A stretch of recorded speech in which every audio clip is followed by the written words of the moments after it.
overnight, Joshua went from the most popular professor at Princeton to a pariah. Whether you agree with what Joshua Katz had to say or not, how is it that he doesn't have a right to say it?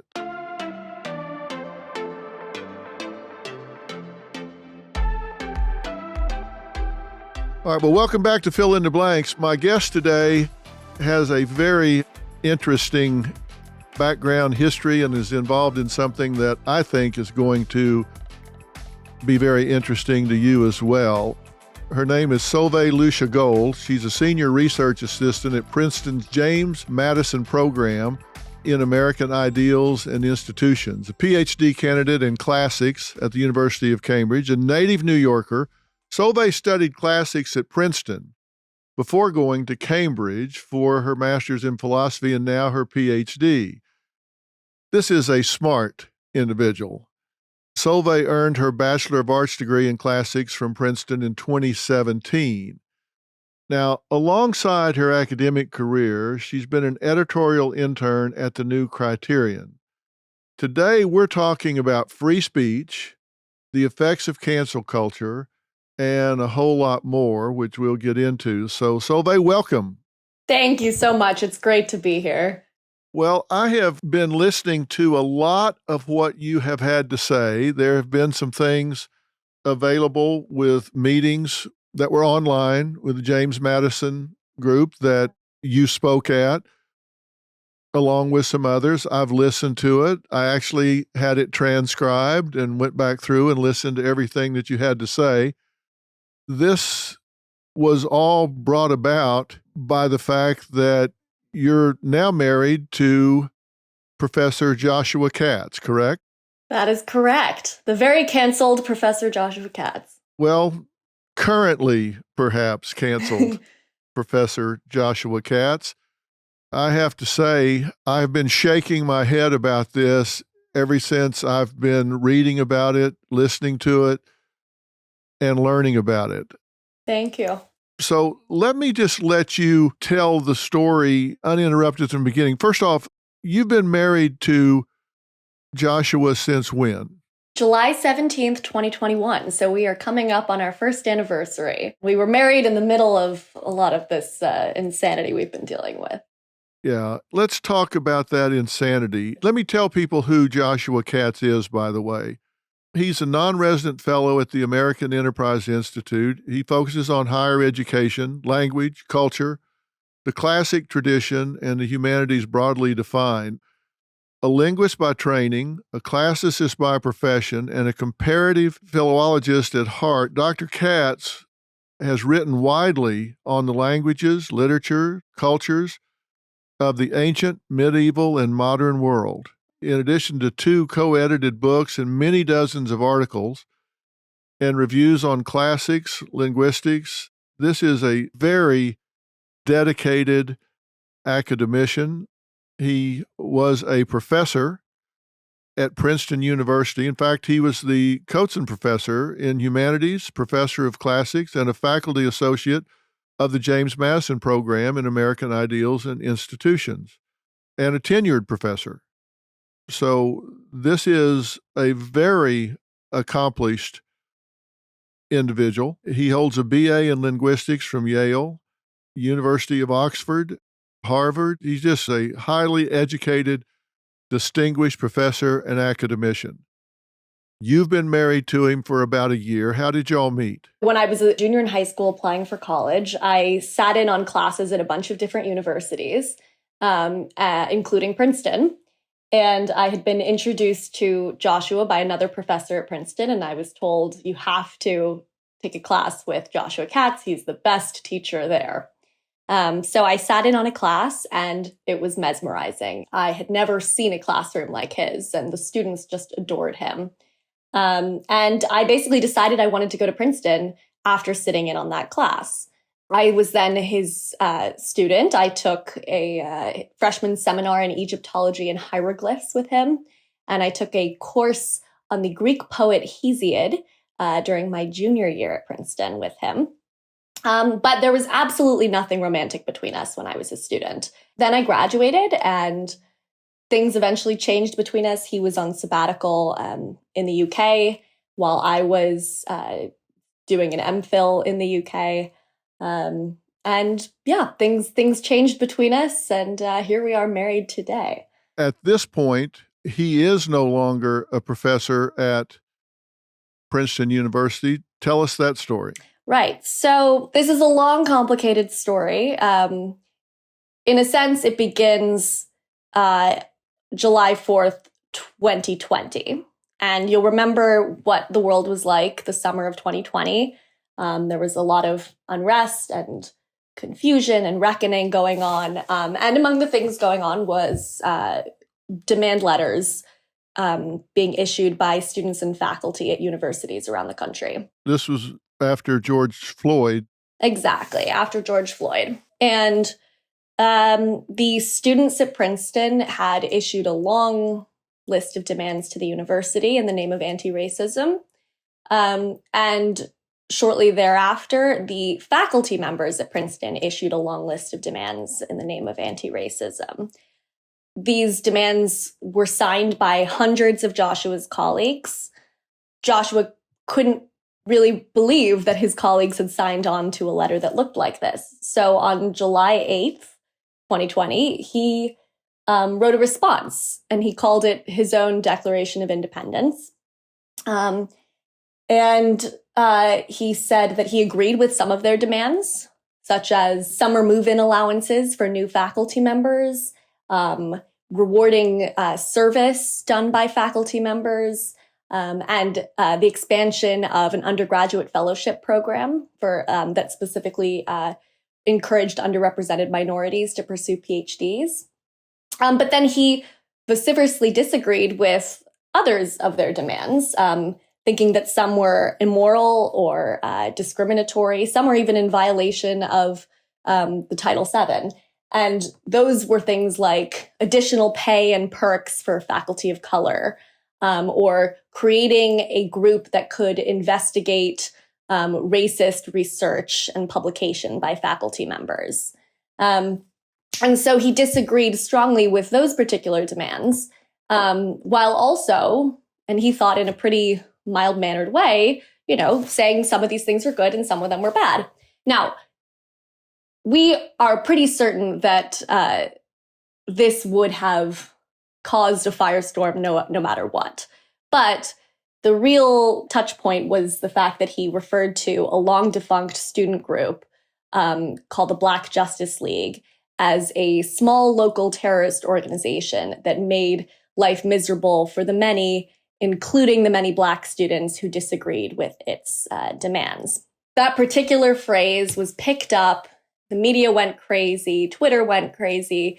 Students at Princeton went crazy. Again, it's important to remember he was not talking about current students. He was talking about alumni several years out of college at this point who had been members of this group that used to go around targeting and harassing students on campus, and especially Black students who disagreed with them. But that line, as I say, people picked up, they attacked him, and overnight, Joshua went from the most popular professor at Princeton to a pariah. And it really was overnight. And as I said, when I arrived at Princeton, everybody said, you have to take a class with Joshua Katz. He's the most legendary professor here. And overnight, nobody would speak to him. And thus began the long saga that has been the last 2 years for us. Within days, his colleagues had issued letters denouncing him. They had posted statements, official statements on the official classics department website. The president of Princeton personally denounced Joshua's characterization of the Black Justice League. And his friends stopped speaking to him. And then meanwhile, unbeknownst to us, student reporters at the Daily Princetonian began digging into his personal life. And this was literally days within all of this happening. And they uncovered the fact that he'd had a consensual relationship with a student in the mid-2000s, so over 15 years ago. After 8 months of doing their investigative reporting, they published an article in February of 2021 And this, of course, reignited the firestorm with everyone calling for Joshua's head. The university said that Joshua had to issue a statement in response to the article, or they would issue one for him. And the gist of the statement that he ended up issuing was that, yes, he had a consensual relationship in the mid-2000s, and he'd already been punished for it, which is true. This was a relationship that had been brought to the attention of the university in the fall of 2017, and he had immediately confessed to it, had been sentenced to a year-long suspension, had taken the year-long suspension without hesitation. But that didn't matter, to many at Princeton and academia. They said, well, a year-long suspension isn't sufficient. And so eventually a second investigation was launched. And the result of that, at the end of this long 2-year saga, was that Joshua was fired at the end of this last school year. Well, here's my question. Ignoring the merits of what the petition had asked to do, or the demands, however you want to describe it, about more sabbatical for Black faculty members, higher pay, safe spaces for students on campus, whatever, whether people listening to this agree with that or don't agree with that. One of the things that I ran across when I started investigating this was President Eisgruber of Princeton had spoken out a lot about Princeton being kind of a bastion for free speech. That's correct. Yes, he takes great pride in this. And has actually been acknowledged as someone that talks about this a lot and holds a high standard there. So whether you agree with what Joshua Katz had to say or not, how is it that he doesn't have a right to say it? I guess the counter argument to that is he did have the right to say it, and he did say it. These days, cancel culture doesn't work the way you might expect it to, right? So it's not as simple as you said this, so you're going to be fired for saying this, right? They can't do that. They know they can't do that.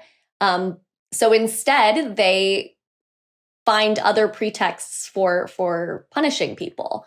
And this has happened at places around the country. You know, our lawyer represents a lot of professors in this situation, and you wouldn't believe how often, when universities can't punish you for your speech, they find other ways to punish you. Most people have a skeleton in their closet, which is probably why most people aren't willing to speak up at the moment when they do have controversial points of view. But, you know, there are lots of people on Princeton's campus. We know many of them who have those skeletons. And Princeton doesn't go around investigating them. There's only one reason why Joshua has been reinvestigated and ultimately fired, and that is because he spoke in 2020. I think it's as certain as it can be that none of this would have happened were it not for his article in July of 2020. Well, is this an institutional failure, or is this a small group of very loud activists that are driving an agenda there? I know that oftentimes we get a group with an agenda that intimidates and is loud, but then I read what Eisgruber has written and said. Has he caved to the mob, or is this something that really permeates the value system of the faculty and administration at the university? I think it's hard to say. There's such a climate of fear on campus right now that no one will give you an honest answer to that question.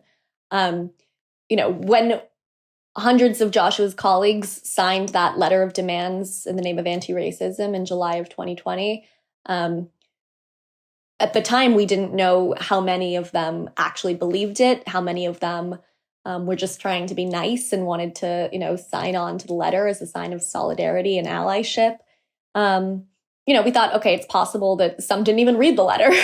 So when you look at the Princeton faculty right now, you think, okay, well, how many of you actually believe, agree with all of the demands that have been issued, agree with all the changes happening on campus? Like, for instance, Joshua's own department eliminated the requirement for undergraduate majors in classics to take even a single semester of Latin or Greek, which is sort of a surprising thing for a classics department to do.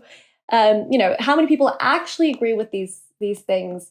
How many of these people actually believe that Joshua Katz is a horrible racist predator or whatever? And how many of them are just keeping their heads down because they're afraid, because they just want to stay in the library and do their research and, publish a book and not, this is the other thing, right? When you're canceled like Joshua has been, it's not just that you lose your job. It's that your research as a scholar becomes uncitable.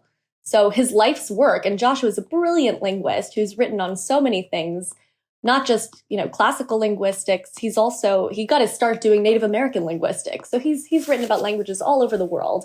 And he's now all of this research is fundamentally untouchable, and no one will cite him or put him in a footnote ever again. His advisees have purged his name from their acknowledgments. So if you're a scholar who cares mostly just about contributing knowledge and doing your little niche work, why would you want to stick your neck out and get involved in any of this stuff? And we hear constantly from tenured professors who say, "Oh, I agree with you. I wish I could say something, but I just can't." And you think, God, you're a tenured professor. You have all the protection in the world, but you think you have all the protection in the world, unless you got a skeleton in your closet. Well, but that's the point. How can you have a moral compass if everything is self-referential? If you look at everything saying, well, I'm going to put myself in harm's way, so I'm not going to speak the truth. I'm not going to say what I really think. One of his persecutors, a colleague, Professor Daniel Padilla Peralta, who happens to be Black, wrote in his 2016 memoir, Undocumented, about his undergrad experience at Princeton when Katz had been his mentor and advocate. Katz wasn't fired for racism, but on a pretext. He was fired for reinvestigation of a case of sexual misbehavior, consensually sleeping with an undergrad, for which he had been investigated and punished with a year's unpaid leave in 2018. So, double jeopardy. So Joshua was Danelle's professor and mentor when Danelle was a student. Danelle, in his memoir, describes how Joshua was the first person at Princeton that he confided in about his undocumented status. And this was because Danelle, like hundreds, if not thousands of Princeton students over the years, have come to Joshua in their times of need. Joshua has been there to support, students going through mental health crises. He counseled a student through an unplanned pregnancy.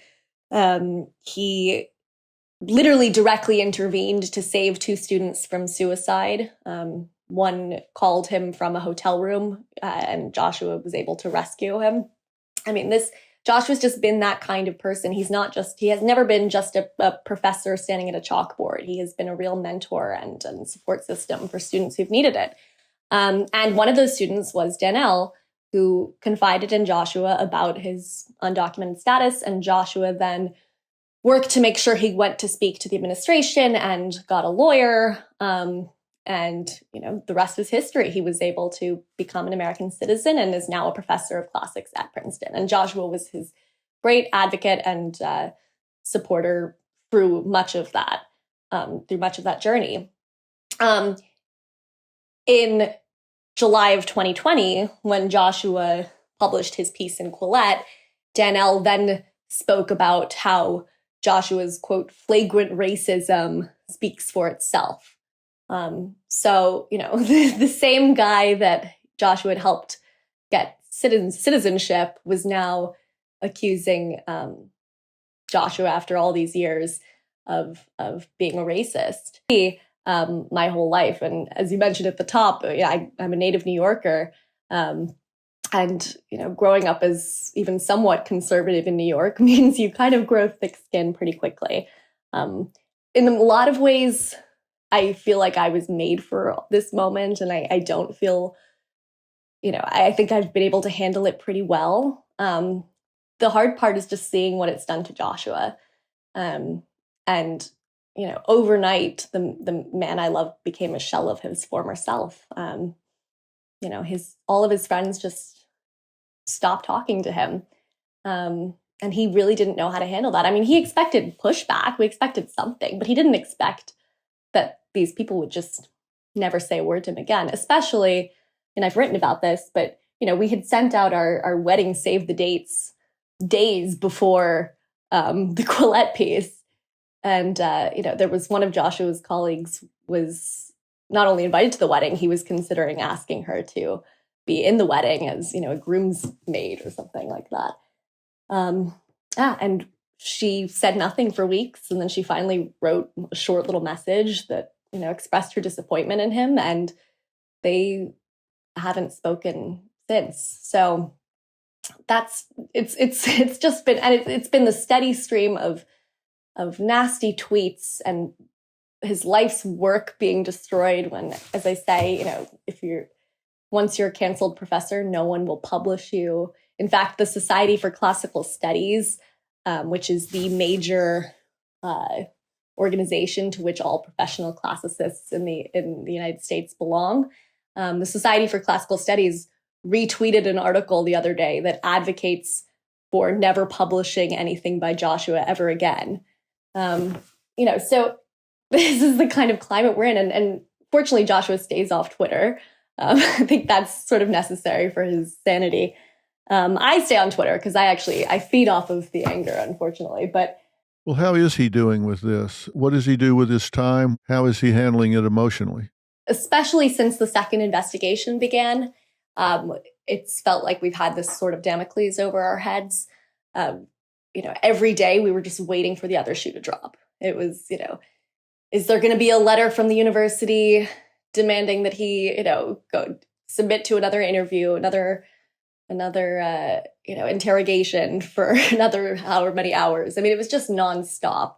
And there was always the fear of another media storm or something like that. At least now that he's been fired, there's a sense of finality and almost even some freedom. Nothing was worse than the waiting and the worrying about how this was all going to play out.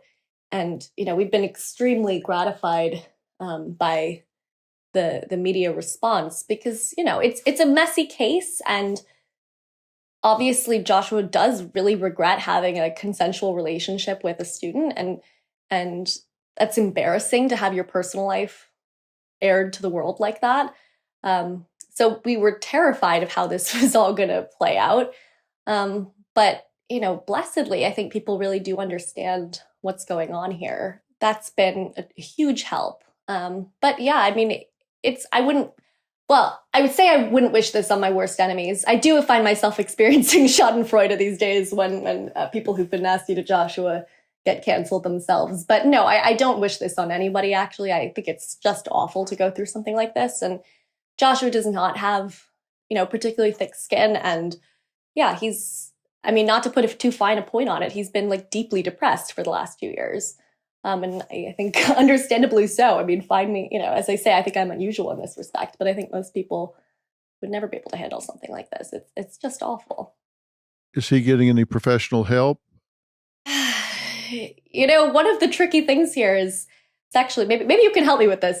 It's actually really hard for canceled people to find sympathetic shrinks.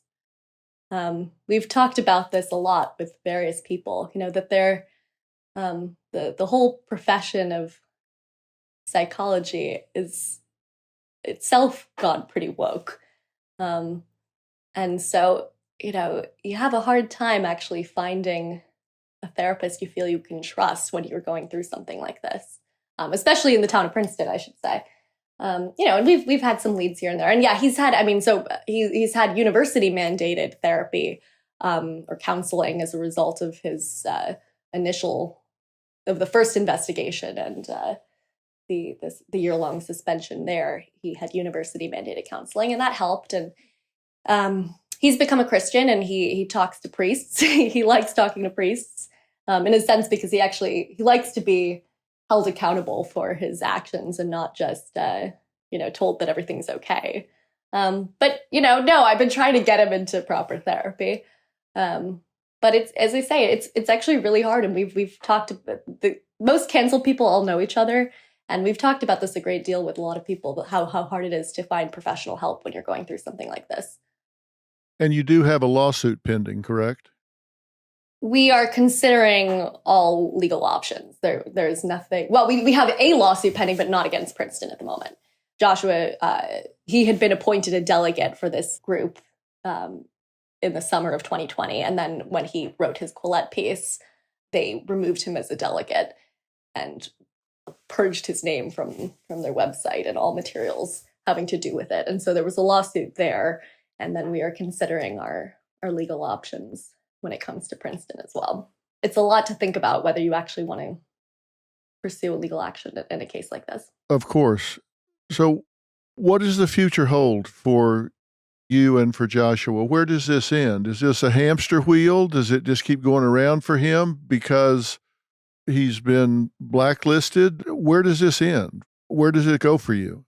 Fortunately, we have better friends than the friends we lost.